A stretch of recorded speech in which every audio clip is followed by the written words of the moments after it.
Here's my presentation on effective versus ineffective nonverbal communication.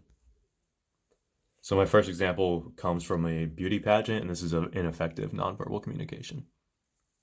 Okay. Recent polls have shown a fifth of Americans can't locate the U.S. on a world map.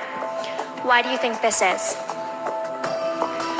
I personally believe that U.S. Americans are unable to do so because some people out there in our nation don't have maps, and I believe that our education, like such as in South Africa and the Iraq, everywhere like such as, and I believe that they should, our education over here in the U.S. should help the U.S. or should help South Africa and should help the Iraq and the Asian countries, so we will be able to build up.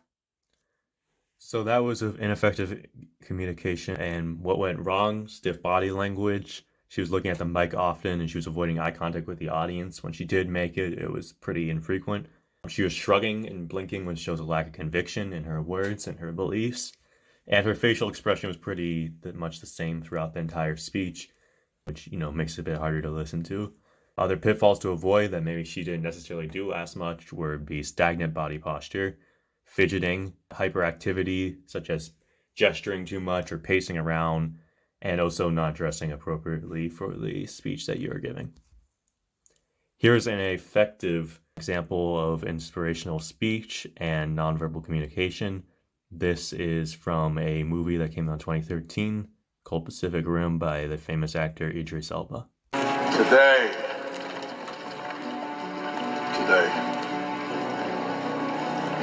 at the edge of our hope, at the end of our time, we have chosen not only to believe in ourselves, but in each other. Today, there's not a man nor woman in here that shall stand alone. Not today. Today, we face the monsters that are at our door and bring the fight to them. Today, we are canceling the apocalypse. So what did he do right? He maintained eye contact throughout the entire speech, and he also moved that eye contact around different members of the audience. His hand gestures accentuated what he was saying and provided a visual example.